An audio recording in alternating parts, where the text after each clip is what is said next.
Welcome to a journey that could change the way you think about life, money, and success forever. In this video, we are going to divide the key learnings of the classic Rich Dad, Poor Dad into 8 sections. We will strip away the complicated jargon and learn each section in a simplified manner so you can stop working for money and start making money work for you. Let's begin. Section 1. The Invisible Trap. Why smart people stay poor. Imagine you're running a race. You're working harder than anyone else, your heart is pounding, and you're focused entirely on the prize just inches from your reach. But every time you speed up, the finish line moves further away. Most people spend their entire lives in this race without ever realizing they aren't moving toward freedom. They're just spinning a wheel in a cage. We're told from childhood that the secret to success is simple. Study hard, get good grades, and find a safe, secure job. But there's a paradox here that no one wants to talk about. Why is it that the most educated people, the ones with the PhDs and the high-level corporate titles, are often the ones most terrified of their own mailboxes because of the bills inside? The truth is, poverty isn't just about a lack of money. It's a form of programming that's passed down like genetics, and most of us are using an expired operating system to run our lives in a world that has already changed the rules. Section 2. The Tale of Two Dads. This story starts with a boy who had a unique vantage point. He had 2 fathers. His biological father was a brilliant man. He had a PhD, attended Stanford and the University of Chicago on full scholarships, and held a high-ranking government position. By every standard of society, he was a success. Yet he spent his life struggling with money and died leaving behind nothing but bills to be paid. Robert called him his poor dad. Then there was his best friend's father. This man never finished the 8th grade. He didn't have a fancy degree, but he had something far more powerful, a deep understanding of how money actually works. He would eventually become one of the wealthiest men in Hawaii. Robert called him his rich dad. One dad said, "The love of money is the root of all evil." The other said, "The lack of money is the root of all evil." But here's the dangerous part. Both men were charismatic and influential. Both offered advice. But because their advice was diametrically opposed, Robert was forced to think, compare, and eventually choose a different path, the one less traveled by. This isn't just a book summary of Rich Dad, Poor Dad. This is a breakdown of the psychological shifts required to stop working for money and start making money work for you. Section 3. The Rat Race and the Donkey.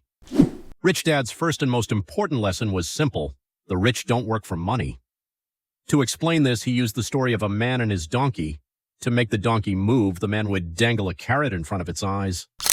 The donkey, motivated by the sight of the carrot, kept moving forward, hoping to eventually reach it. For the donkey, the carrot is an illusion, a prize it will never truly possess because the moment it reaches it, there will just be another carrot. Most people are that donkey.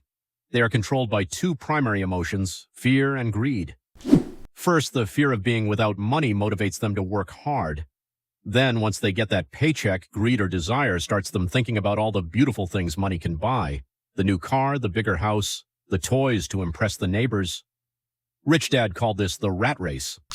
Psychologically, this is where most people get it wrong.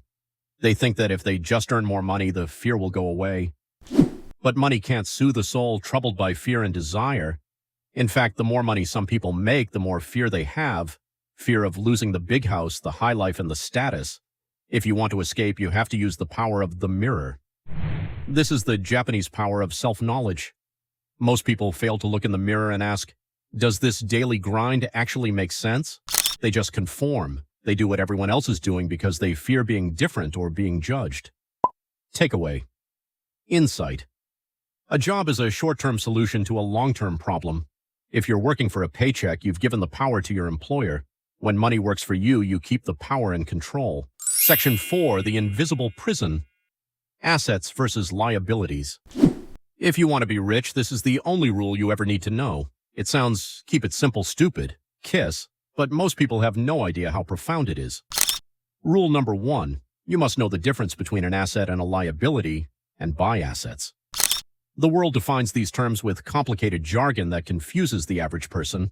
But Rich Dad used numbers to tell a story. An asset is something that puts money in your pocket. A liability is something that takes money out of your pocket. This is where the middle class gets trapped. They buy liabilities that they think are assets. And here is the bomb that Robert dropped that makes most people angry. Your house is not an asset, it is a liability. Now, before you disagree, look at the cash flow. If you live in your house, money is flowing out of your pocket every month for mortgages, taxes, insurance, and maintenance. If all your money is tied up in your home, you are losing the opportunity to invest that capital in things that actually grow. But here's the dangerous part.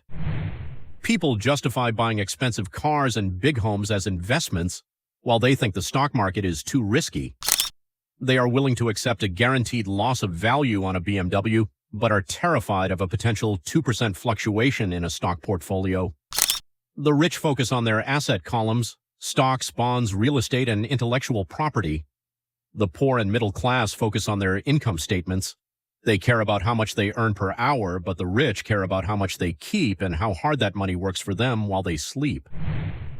Takeaway. Insight. True wealth is measured in time, not dollars. Wealth is the ability to survive so many days forward if you stopped working today. Section 5. Mind your own business. In 1974, Ray Kroc, the founder of McDonald's, was speaking to an MBA class. He asked the students, "What business am I in?" The students laughed. "Ray, who doesn't know you're in the hamburger business?"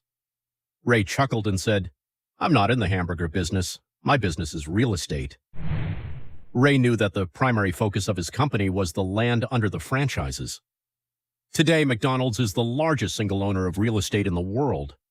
There is a huge difference between your profession and your business. Your profession might be a banker, a doctor, or an engineer. That is what you do for your paycheck. But your business revolves around your asset column. Most people never realize this. They spend their entire lives minding someone else's business and making that person rich. They work for the owner of the company, then they work for the government through taxes, and then they work for the bank through their mortgage. Rich Dad's advice? Keep your day job, but start minding your own business. Build your asset column so deep that it eventually pays for your luxuries. Most people buy luxuries first to look rich, using their own sweat and blood, or worse, credit. The rich buy luxuries last, only after their assets have generated enough extra cash flow to pay for them. Robert's wife, Kim, waited 4 years for her Mercedes until her apartment buildings could buy it for her. Takeaway insight. Once a dollar goes into your asset column, it becomes your employee. It works 24 hours a day and can work for generations. Never let it come out. Section 6. The greatest secret of the rich. We've all heard the story of Robin Hood, the hero who robbed the rich to give to the poor. Rich Dad saw Robin Hood as a crook. He believed the Robin Hood ideal is actually the primary cause of pain for the middle class.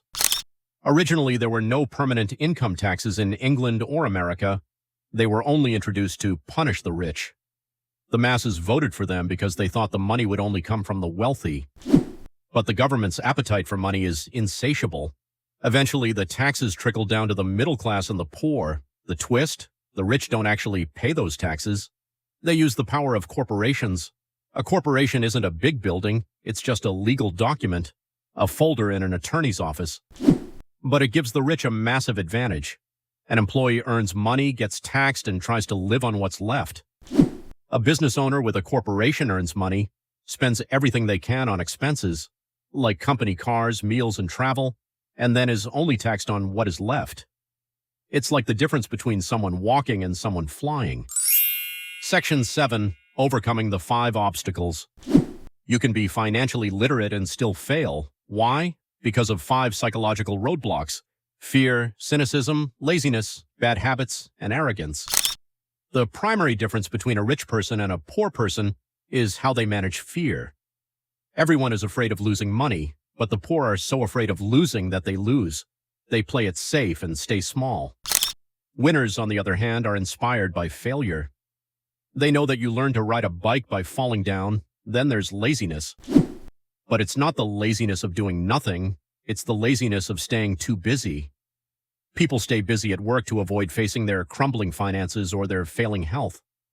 The cure for this laziness is a little bit of greed. Instead of the poor dad habit of saying, "I can't afford it," which shuts down the brain, you must adopt the rich dad habit of asking, "How can I afford it?"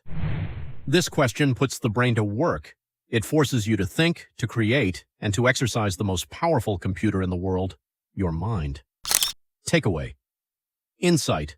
What you know makes you money. What you don't know loses you money. Never use arrogance to hide your ignorance. Section 8. The conclusion. Robert Kiyosaki retired at 47. His wife Kim was 37. They didn't retire because they had millions in the bank.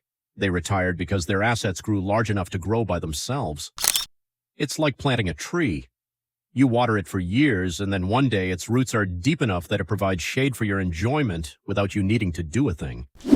You were given two great gifts, your mind and your time. With every dollar that enters your hand, you hold the power to determine your destiny. Spend it foolishly and you choose to be poor. Spend it on liabilities and you join the middle class. But invest it in your mind and learn how to acquire real assets, and you are choosing wealth as your future. The world is changing faster than ever. Old ideas are your biggest liability because yesterday is gone. So I have to ask you, if you stopped working today, how long could you survive? Let me know in the comments, what's the one liability in your life that you always thought was an asset? And if you're ready to start minding your own business, hit that subscribe button. Your financial education is the best investment you'll ever make.